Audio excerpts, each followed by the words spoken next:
Arts প্রথম বর্ষের physics ও নন major সাবজেক্টের মহাকর্ষ অধ্যায়ের একটি ম্যাথমেটিক্যাল টার্ম। সে শুরুতেই আমরা আমাদের প্রশ্নটি খেয়াল করি। প্রশ্নটি বলছে একটি কাল্পনিক গ্রহের ভর, কি বলেছে, কাল্পনিক গ্রহের ভর ও ব্যাসার্ধ পৃথিবীর ভর ও ব্যাসার্ধের যথাক্রমে কি দ্বিগুণ ও অর্ধেক। এখন বলছে পৃথিবী পৃষ্ঠ থেকে মুক্ত বেগের মান 11.2 কিলোমিটার হলে উক্ত গ্রহ পৃষ্ঠ থেকে মুক্ত বেগের মান কত। এই মধ্যে কিন্তু একটা প্রশ্ন অথবা এমন ভাবে পড়তে পারে। তাহলে শুরুতে আমরা আমাদের প্রশ্ন মতে যা দিয়ে আসে, দেখো শুরুতেই এটা কিন্তু ম্যাথের মধ্যের অংশ লিখে নিবা। হ্যাঁ, প্রশ্ন মতে খেয়াল করতে, প্রশ্ন মতে কি দেওয়া আছে, প্রশ্ন মতে খেয়াল করতে হবে।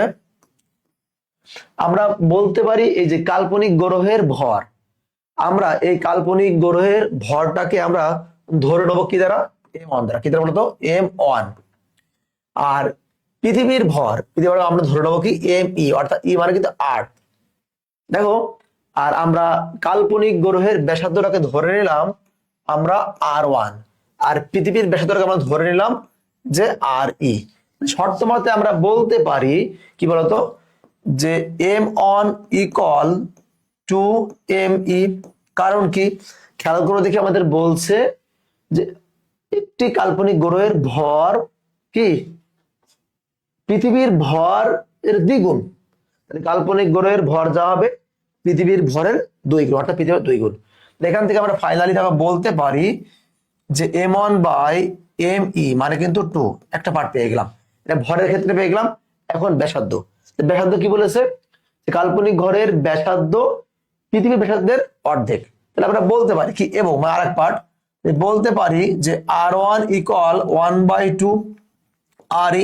এটা হচ্ছে কাল্পনিক গ্রহের ব্যাসার্ধ, আর এটা কি পৃথিবীর ব্যাসার্ধ।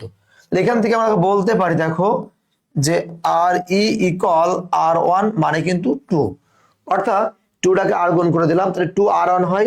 2টাকে রেখে r1টা নিচে নিয়ে গেলে কি হয়, re বাই r1, সমস্যা নেই। তাহলে এখন ফাইনালি আমরা বলতে পারি, আমরা জানি পৃথিবীর মুক্ত বেগ ve মানে কি বলতো √2g me বাই re, এটা পৃথিবীর ক্ষেত্রে। তাহলে কাল্পনিক গ্রহের ক্ষেত্রে জাস্ট v1 দেবো, v1 ইকুয়াল কত হবে m1। তাহলে এখন আমরা এটাকে বলতে পারি অতএব এইটা ভাগ এইটা, অর্থাৎ ve বাই v1। তাহলে কত হবে √, এখান থেকে এই 2 আর 2 খেয়ে যাবে, বাদ যাবে, g বাদ যাবে, জিও বাদ যাবে। তাহলে কত হয় কত, একটা হচ্ছে me বাই কত re। তো এটা কোথায় আসবে, নিচে আসবে। তো নিচের থেকে উল্টা দিলে কি হবে বলতো, r1টা উপরে যাবে, m1টা নিচে আসবে। তাহলে হয়ে গেল। এখান থেকে আমাদের বের করতে হবে কার মান বলতো, বের করতে হবে কাল্পনিক গ্রহের কি বলতো, কাল্পনিক কি বলেছে, কাল্পনিক উক্ত গ্রহের পৃষ্ঠ থেকে মুক্ত বেগের মান। গ্রহের কাল্পনিক গ্রহের আমাদের দেওয়া আছে কি, দেওয়া আছে পৃথিবীর, মানে পৃথিবীর মুক্ত বেগ দেওয়া আছে কত 11.8। বের করতে হবে v1 ইকুয়াল হোয়াট। তাহলে বলতে পারি v1 ইকুয়াল আর গুণ করে দাও কি v কত ইন্টু এত। তাহলে v এর মানটা কত, আমরা এটা লেখা লাগবে না। হ্যাঁ, এটা লেখা লাগবে না, এই ভাড়া লেখা লাগবে না। ওকে, তাহলে আমরা মানটা বসাই। তাহলে v1 ইকুয়াল কি ve, তাহলে ve এর মানটা কত আছে 11.8 ইন্টু √, কত আছে এই যে পার্টের মান m1 by me, m1 by m এর মান কত পাইছি 2 ইন্টু, তাহলে re বাই r1 এর মান কত পাইছি 2, কত হচ্ছে 4, মানে কত 11.8 ইন্টু 2 হচ্ছে, কারণ কি 4 কে রুট করলে 2 হয়। এটা কত আছে বলতো 23.3 কত kms1, কারণ আমাদের কিলোমিটারে দেওয়া ছিল, আমরা কিলোমিটার দিয়ে করছি। তাহলে ইহাই কিন্তু আমাদের নির্ণয় আনসার। সো আমার মনে হয় আমার প্রিয় ভাই বোনেরা এই ম্যাথটা খুব সহজেই বাসায় বসে প্র্যাকটিস করতে পারবে। যদি এই প্রশ্নটা বাসায় বসে প্র্যাকটিস করতে পারো, তাহলে অবশ্যই তোমরা এই প্রশ্নটিও কিন্তু বাসায় প্র্যাকটিস করবা।